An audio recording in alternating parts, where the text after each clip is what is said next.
This is a News Report Politics special report. I'm Robert Boone and your host for today. The number one headline on everyone's mind: Biden drops out. Can Democrats still win if Kamala Harris is the nominee? Joe Biden's poll numbers were always down. Trump was always winning, and even if um Trump was losing in a poll, for example, Joe Biden was ahead by like 42 to Trump's 41. That's normal for some polls because some polls are conducted just randomly, so that happens. But the polls that are really extraordinary is how Trump is leading by 49 to Joe Biden's 41. That's a big difference. And Biden was never ahead in those polls except like 2021 or like 2022 because like some people are tired of Trump because of what he did on January 6th, but like Trump got his message across, in my opinion, and like those issues that Trump was focusing on really had an effect by what he said in 2020. Like for example, border crisis, in economy. Trump was right about that, because inflation was increasing. And I'm not saying this as a Republican. I'm saying this because the statistics show it. And um, if the statistics show it, that means it's true because it's from a trusted resource like CNN. So that's how Biden's approval rating started decreasing.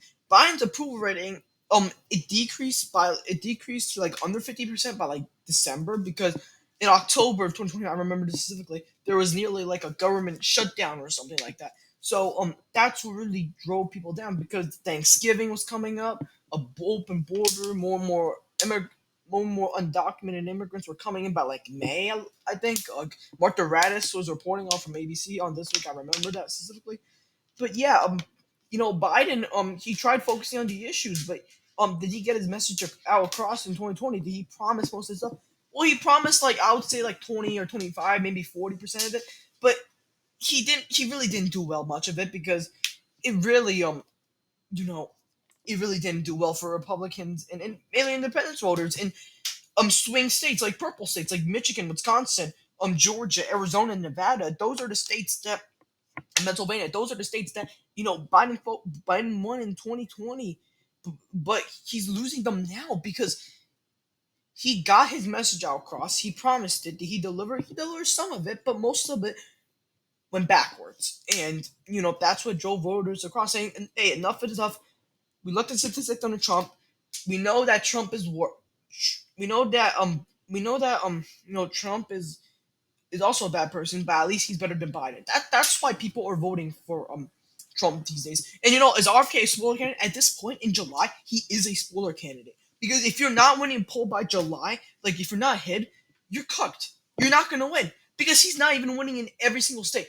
He's polling the Democrats down. He's polling Biden down. That's why Biden's losing him. Even if Kennedy dropped out to even if Kennedy dropped down today and Biden was still in the race, Trump would still be leading by like 4 or 5 or maybe 6 points, depending on which state it is. For example, North Carolina would be like I think like 47, never mind, 57 to 43. I'm sorry. Arizona could be like 51 to 49, 52 to 48 in Michigan. So it's gonna be close. And um, Biden's polls showed it. Even after the debate, Biden was losing by like 10 points in one poll with Kennedy in it. Um, and even after Trump's assassination, the race got a little. The race didn't really. The race got a little tighter in the national polls, but Trump was still winning in the battleground states that he needed to win. He's closing on Virginia. He's closing in New York. So we'll see what happens. He might be able to win Virginia, Minnesota, New Mexico, and we'll see about that. Kamala Harris can make the race close but still lose. Let me be clear on this. Kamala, if you don't want her to win, and let's say the prediction shows that you don't want her to win, and let's say she doesn't win, it's going to be close if you say it's close. Why am I saying this? Well, she could get as close as like 268 to Trump's 270, 278 to 260, or maybe Bush's margin to 271 and 266 as far as that could happen. But in my opinion, Trump will still win, because he's still leading the battleground states. It's gonna be close, but Trump can still pull it off. And Kennedy's impact is going to be huge because he said he's taking Republican voters, but he's taking some Republican voters. But if he was taking all the Democrats voters away, then Trump will be winning by like I don't know like 65%. But he's not. He's taking both races, but he's like 65% are like Democrats, but like 35% are Republicans because Trump is not winning by like 50 or 60% in every single state. Biden and if Biden now Harris, maybe Whitmer, Bashir, Buttigieg, Newsom versus Kennedy are going to split the vote. It just doesn't work that way. He's an independent candidate, but he ran as a Democrat, but he's taking more voters from Democrats than Republicans. But he's still taking both. He's still taking both. But I believe that Kennedy's chance of winning are decreasing because of his polling numbers being like it used to be like 6%. Now it's like 3 to 2. Some polls don't even mention him anymore. So it's pretty interesting to see how that would go. But as of right now, Kamala can still make this race close, but still lose. But if she wins, it's going to be by a lesser margin, based off the predictions. Back for everyone's favorite part of the day, by the numbers. Chances of winning a presidential race in 2024 seems to be a pivotal moment for America, as you might know, are polarized. Trump's chances of winning seem to be 85% since he's closing in on every state that went blue: Minnesota, Virginia, New Jersey, New York, Oregon, Washington, and Colorado. However, Kamala's chances of winning could still happen, as the reasoning could be is that Kamala is just could just like close in on the margins, but she could pull a Donald Trump upset in 2024. It could be down to her VP pick, in my opinion, but like her policies. Look, the Democrats would say, "Look, we have to move on from Harris." They could be like, "We have to move on from Harris. We have to move on from Biden. Let's nominate someone new." So play a key role in it. Just like I don't want to vote for Kamala, so I'm going to vote for Kennedy. So that's going to help Trump a lot, in my opinion. As I said before, by Kamala can make the race close but still lose. Trump could win by like 60% in that case. So, but Kennedy's chances of winning are 5% because he's an independent candidate, but like he could just pull off some. He could pull off some electoral votes in like Maine. He's not if he wants to win California he has to get on the debate stage. He has to get on the debate stage. He has to do more interviews. If he wants to increase his polling and at least pull like 33% to win like the presidential election, it still could happen, but the chances are like 5% because you have to do more interviews. You have to stand up for yourself. You can't just let like the media take over you. In my opinion, that's what Kennedy's afraid of, and Kennedy cannot let that happen. Kennedy has to speak up for himself in some single way. Protest on Capitol Hill. Do what you got to do, but do it peacefully. Um, Protest at the Supreme Court. Get the Supreme Court involved or something like that. You have to stand up for yourself if you want to win a presidential election. And in my opinion, Kennedy just doesn't want to do that. And if he's scared, then he should not be running. With the Democratic National Convention closing in, you might be thinking, well, it could just be a primary. Well, there will be a primary, but we don't know who's gonna run in it. As of right now, as for what I heard that Reed Williamson believes that she's the best position to beat Donald Trump. But is she really? There's like, in my opinion, she can't win. She's gonna lose by like a landslide. Her message, if she's the nominee, Democrats are obviously like effing cooked, in my opinion, because she doesn't campaign well. She has no prior experience. She ran for Congress. She's like a perennial candidate. Like she perennial candidate. I don't know if I said it correctly.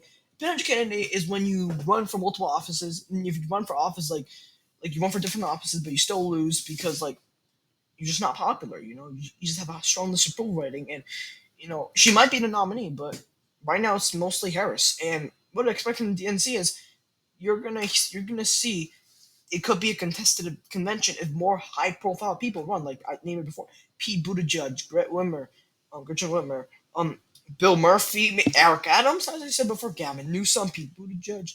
I mentioned him before. Dean Phillips. I mean, he could run again. Andrew Yang. I mean, if he wants to, but he's independent. Forward Party, I should say. Amy Klobuchar, Elizabeth Warren, but probably not Elizabeth Warren, probably not. But Yeah, high profile names. Some that ran in 2020. Cory Booker, John Hickenlooper, even though he's not that popular. Eric Swalwell, even though he's been called out by many Republicans for being a communist, having to do with business with allegedly the Communist Party of China. We don't know for that for sure. It's just alleged. So a con- a contested convention can only happen if high profile people run. I forgot to mention this from what to expect from the DNC part, but only if Michelle Obama runs or Hillary Clinton, high profile names that have ran before, or Bill Murphy, Josh Sharpio, those are the people that could put Kamala Harris like, hey, this race is going to be close. We know that. High profile people can only make this a contested convention because they are highly approved by Democrats because of their strong support for Biden and basically what they have done for Democrats in my opinion. So those are high profile names that could actually make this contested convention and challenge Harris, and we have to move. They have to move on. In my opinion, if Maureen Williamson like if she actually decides to run and is like not kidding about it, she's not going anywhere. She's just gonna be Ryan Binkley 2.0. So we'll see. A con a contested convention can only happen if high profile people run. I forgot to mention this from what to expect from the DNC part, but only if Michelle Obama runs or Hillary Clinton, high profile names that have ran before, or Bill Murphy, Josh Sharpio, those are the people that could put Kamala Harris like, hey, this race is going to be close. We know that. High profile people can only make this a contested convention because they are highly approved by Democrats because of their strong support for Biden and basically what they have done for Democrats in my opinion. So some people that could run are like Dean Phillips and Marina Williams. As I said before, Marina Williamson is running. But why am I saying maybe not Newsom or Pete? I mean, they could still run, but the chance of them running or not because they supported Biden in the past. And like Gavin Newsom during the red state versus blue state debate on Sean Hannity, I think it was like November 30th, 2023. I think I have a good memory, but Gavin Newsom said at least like he was taunting this Florida Governor Ron DeSantis on because he said Kamala and not Kamala. So I believe that Gavin Newsom might support Kamala Harris. I think people to judge will do the same since he's the Secretary of Transportation. I think like in some ways they would have to work together as of right now, because if Pete Buttigieg were to run, I believe he will have to resign from Secretary of Transportation because they're in this is Biden Harris administration 2021 to 2025. Pete Buttigieg is in the Biden Harris administration, so it doesn't make sense if he decides to run. I mean, if he does run, he would have to resign. It people Biden could call him as a traitor and wanting to divide the party, but anything could happen at this point. We are living in America. Anyone could run, only if you're born here. But Michelle Obama, in my opinion, if she runs, she will make Kamala Harris be cooked. Kamala, why am I saying this? Because Michelle Obama has had a big impact on Democrats because of how inspiring she is for Democrats. I would say maybe like inspiring for look, you should. It's 2020, for example, in 2020, maybe before 2020, like 2018, 2019, 20, around then, she was like on an interview with Robin Roberts. She was like, It's 2020, everyone's qualified and everyone should run." So anything can happen at this. Some people that could run are like Dean Phillips and Marina Williams. As I said before, Marina Williamson is running. But why am I saying maybe not Newsom or Pete? I mean, they could still run, but the chance of them running or not because they supported Biden in the past. And like Gavin Newsom during the red state versus blue state debate on Sean Hannity, I think it was like November 30th, 2023. I think I have a good memory, but Gavin Newsom said at least like he was taunting this Florida Governor Ron DeSantis on because he said Kamala and not Kamala. So I believe that Gavin Newsom might support Kamala Harris. I think people to judge will do the same since he's the Secretary of Transportation. I think like in some ways they would have to work together as of right now because if Pete Buttigieg were to run, I believe he will have to resign from Secretary of Transportation. 4,700 delegates are up for grabs in total. Anything could happen, anyone could win until the last delegate. Even if Marine Willison gets like 200, 500, it's still not enough because you need 1,968 or 69 delegates to be the presumptive nominee. So let's face it, the super delegates also count here. And if they tie for delegates, and the super delegates, in my opinion, will go for Harris or for anybody winning the polls. Anyone who wins in the polls at this point is the winner. So we'll see the polls.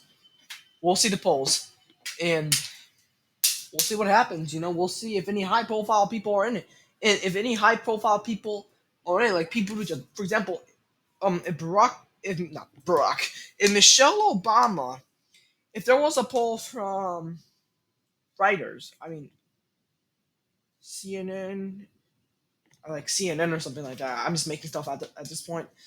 Travajar Group, like 200, like 800, 1,000 people were like polled, and let's say Michelle Obama was like 50% to Harris's 39. Obama could have Michelle Obama could have a good shot at winning. So she should consider it if that poll is actually true, or maybe some poll that's pulling her ahead of Harris. Then I believe that she could run. People could endorse her before she runs. So as I said before, anything could happen. Anyone can win. Anyone can win. However, the last states are tended to go to the people tend to go to the candidates that win the first major primaries with a handful of delegates. Anyone can win. However, the last states are tended to go to the people tend to go to the candidates that win the first major primaries with a handful of delegates. Anyone can win. However, the last states are tended to go to the people tend to go to the candidates that win the first major primaries with a handful of delegates.